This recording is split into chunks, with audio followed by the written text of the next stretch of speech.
बघा आजची आपली रेसिपी आहे सुपर सॉफ्ट अगदी असा जाळीदार स्पंजी ढोकळा. तुम्ही पाहू शकता की ते अगदी सहज निघते आणि अगदी हलका फुलका बनलेला आहे. तर हा ढोकळा कसा बनवायचा ते आज तुम्हाला मी दाखवणार आहे. अगदी झटपट तयार होतो आणि पटपट संपतो, काही जास्त वेळ लागत नाही, अगदी सुपर सॉफ्ट बनतो. चला आपण सरळ कृतीकडे वळूया. नमस्ते, मी आहे प्रगती किचन रेसिपीमध्ये तुमचे खूप खूप खूप स्वागत आहे. आज आपण नाश्त्याकरता अगदी झटपट तयार होणारा रव्यापासून मस्त ढोकळा तयार करणार आहोत. अगदी झटपट होतो आणि खूप टेस्टी लागतो. याच्याकरता मी घेणार आहे इथे 3/4 माझ्याकडे इथे दही आहे.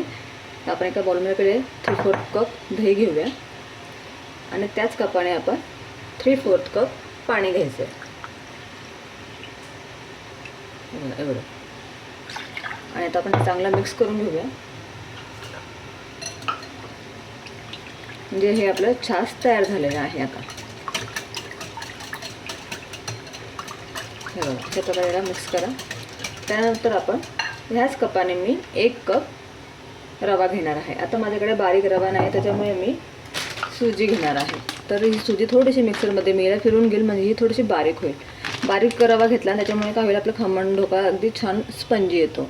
त्याच्यामुळे आपण थोडंसं याला मी मिक्सरला फिरून घेईल. माझी ही जाड रवा आहे ना, त्याच्यामुळे याला थोडं बारीक करून घेईल आणि मग आपण याच्यामध्ये मिक्स करूया. आता मी ह्या जाड रवा थोडीशी मिक्सरला फिरून घेईल. हे बघा, मिक्सरला मी लावून थोडं याला बारीक करून घेतलेला आहे रव्याला आपल्या. तुमच्याकडे बारीक रवा असेल तर खूपच चांगलं, पण माझ्याकडे जाण नव्हता म्हणून मी हा थोडा मिक्सरला लावून घेतला. आता आपण हा रवा, हे बघा, बरोबर मी इथे 1 कप रवा घेतला. ज्या कपाने मी दही आणि पाणी मोजमाप केलं होतं ना, त्याच कपाने मी 1 कप फुल भरून इथे रवा घेतलेला आहे. तो आपण याच्यात टाकून देऊया. म्हणजे 3/4 कप दही आणि 3/4 कप पाण्याला आपल्याला 1 कप रवा आपल्याला टाकायचा आहे. हे प्रमाण अगदी योग्य आहे. आता याला चांगलं मिक्स करून घेऊया.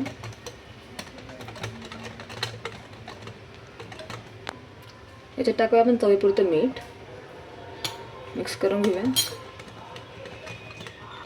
आणि आपला ढोकळा आपल्याला घशामध्ये चिपकायला नको, अगदी सुक्का नको लागायला, म्हणून इकडे मी टाकते आहे 2 चमचे भरून तेल. तुम्ही इथे शेंगदाण्याचं तेलही वापरू शकता. चांगलं मिक्स करून घेऊया. आणि आता आपण याला 10 मिनटं रेस्टवर ठेवायचं आहे. त्यामुळे काय होईल, आपला रवा छान फुलेल आणि आपला ढोकळा अगदी स्पंजी आणि सॉफ्ट बनेल. 10 मिनटं आपण रेस्टवर ठेवूया याला. तोपर्यंत आपण इकडे पाणी गरम करायला ठेवायचं आहे, म्हणजे आपल्याला ढोकळा वाफवताना नंतर जड नको जायला. आता आपण पाणी चांगलं गरम करून घेऊया हे. आता आपलं 10 मिनटं बॅटर रेस्टवर ठेवायचं आहे. तोपर्यंत आपण ते पाणी गरम ठेवूया आणि तोपर्यंत आपण आपल्या भांड्याला तेल लावून घ्यायचं आहे. तुम्ही अशा हे ती माझ्याकडे ना इडलीच्या भांड्यामध्ये अशा प्रकारची प्लेट आहे ढोकळ्याची, तर मी ही ठेवणार आहे. तुमच्याकडे जर नसेल तर तुम्ही अशा प्रकारे ताटही ठेवू शकतात, पण जरा पसरट ताट ठेवा आणि थोडंसं कमी उंचीचं पाहिजे, म्हणजे आपला ढोकळा अगदी छान स्पंजी बनेल आणि जरा त्याची हाईट पण चांगली येईल. जास्त खोल भांडं ठेवू नका. आता आम्ही याला चांगलं तेल लावून ग्रीस करून घेऊ. म्हणजे ही तयारी आपल्याला पहिलेच करून ठेवायची, म्हणजे आपलं बॅटर ज्यावेळी आपण त्याच्यामध्ये इनो टाकू ना, त्यावेळी आपल्याला जास्त वेळ त्याला ठेवता येणार नाही, म्हणजे आपल्याला लगेच आपल्याला त्याला स्टीम करायला ठेवायचं आहे. त्यामुळे पहिलेच ही तयारी करून ठेवायची आपल्याला. हे बघा, 10 मिनटं झालेलं आहेत. आता आपलं बॅटर अगदी छान, हे बघा, घट्ट झालेलं आहे. रवा आपला मस्त फुललेला आहे, तुम्ही पाहू शकता. त्याला रेस्टवर ठेवणं फार गरजेचं आहे, म्हणजे आपला रवा कसा फुलतो ना, त्याच्यामुळे याला तुम्ही रेस्टवर ठेवा. आता हे चांगलं मिक्स करून घ्यायचं. आता आपल्याला त्याच्यामध्ये टाकायचं आहे इनोचं पॅकेट. अशा प्रकारे इनोचं पॅकेट भेटतं तुम्हाला. 1 कप रव्याला पूर्ण 1 पॅकेट लागून जाईल. आता आपण इथे इनो टाकूया. पूर्ण 1 सॅशे टाकायचं आहे आपल्याला इनोचं. आणि याला ॲक्टिवेट करायला आपल्याला थोडंसं पाणी टाकायचं आहे आणि याला चांगलं आपण हलक्या हाताने मिक्स करून घेऊया. आणि इनो टाकल्यावर तुम्हाला हे बॅटर लगेच वाफायला ठेवायचं आहे. जर तुम्हाला कमी ठेवायचं असेल तर तुम्ही पूर्ण याच्यामध्ये इनो नका टाकू, तुम्ही थोडं थोडं याच्यामध्ये इनो टाकून पण हे करू शकतात. पण आता मी इथे पूर्ण ठेवणार आहे, त्याच्यामुळे मी इनो पूर्ण याच्यात टाकलेला आहे. आता आपण हे आपल्या प्लेटमध्ये टाकूया. हे बघा, पाणी आपलं छान गरम झालेलं आहे. आता आपण हे बॅटर आपल्या ह्या प्लेटमध्ये मी टाकून घेऊया. जास्त वेळ वाया न घालवता आपल्याला हे लगेच शिफ्ट करायचं आहे आपल्या प्लेटमध्ये.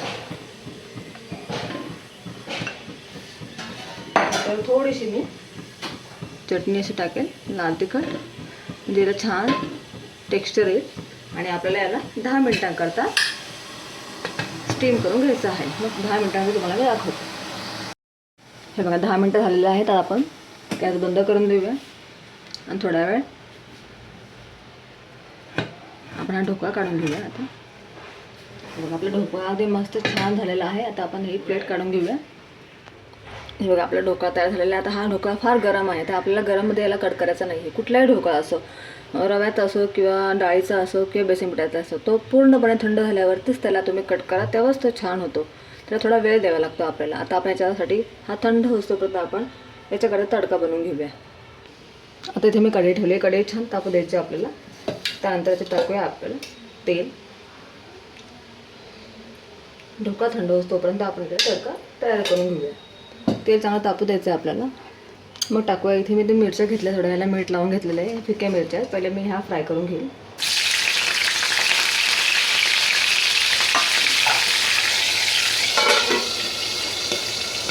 अंगावर उडू नये म्हणून आपण झाकण ठेवायचं आहे, म्हणजे आपल्या मिरच्या आपल्या अंगावर असं उडत नाही तळताना. तेव्हा ते बिया आहेत ना, डोळ्यामध्ये उडू शकतात. आता आपण ह्या मिरच्या काढून घ्यायच्या.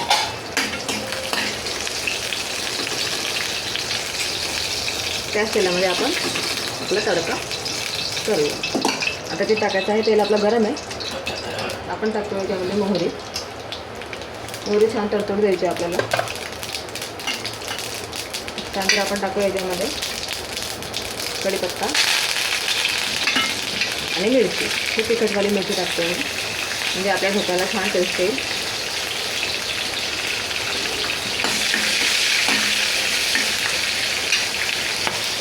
आता आपला तडका तयार झालेला आहे. आपण गॅस बंद करून देऊया आणि आपण हा तडका आपल्या खमण ढोकळ्याला टाकूया. हे बघा आता आपला तडका मस्त झालेला आहे. आपल्याला पूर्ण मी टाकून घेऊ व्यवस्थित.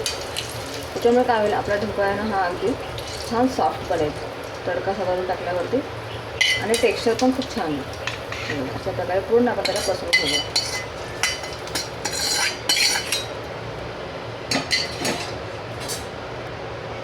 आपण छान असं पसरून घ्यायचं आहे व्यवस्थित, म्हणजे चारी बाजूंना व्यवस्थित लागेल. आता मी तुम्हाला कट करून दाखवते. सर्वप्रथम काय करायचं, आपल्याला प्लेटच्या चारी कडा असं मोकळ्या करायचं आणि मग आपण याचे पीसेस करूया. बघा किती छान कट होतो आहे. तो थंड झाल्यावरती ना कुठल्याही ढोकळा अगदी छान कट होतो. तर थोडा वेळ दिला ना, अशा प्रकारे आपण कट करून घेऊया. आणि खायला तर खूपच टेस्टी लागतो. अगदी झटपट बनतो, काही जास्त वेळ लागत नाही. तुम्हाला जर नाश्ता करता काय बनवायचा हा विचार पडत असेल ना, तर हा झटपट तयार होणारा रवा ढोकळा तुम्ही नक्की ट्राय करा. अगदी सोपी रेसिपी आहे. जास्त काही इन्ग्रेडियंट्स लागत नाही याच्यामध्ये, आणि झटपट तयार होतो आणि सगळ्यांना खूप आवडतो. तुम्हाला मी आता काढून दाखवतो. थोडीशी आपण कोथिंबीर टाकूया, मस्तपैकी गार्निश करूया. अगदी मस्त छान थोडं सुगंध येतो आहे. मला मधलाच पीस काढून दाखवते. किती छान बनलेलं आहे बघा. तुम्ही पाहू शकता. अगदी छान जाळी पण आलेलं आहे आणि सुपर सॉफ्ट स्पंजी बनलेला आहे. खायला पण खूपच उत्तम लागतो. तुम्ही कुठलंही पीस काढा, अगदी तो छानच शिजलेला आहे. हे बघा पाहू शकता.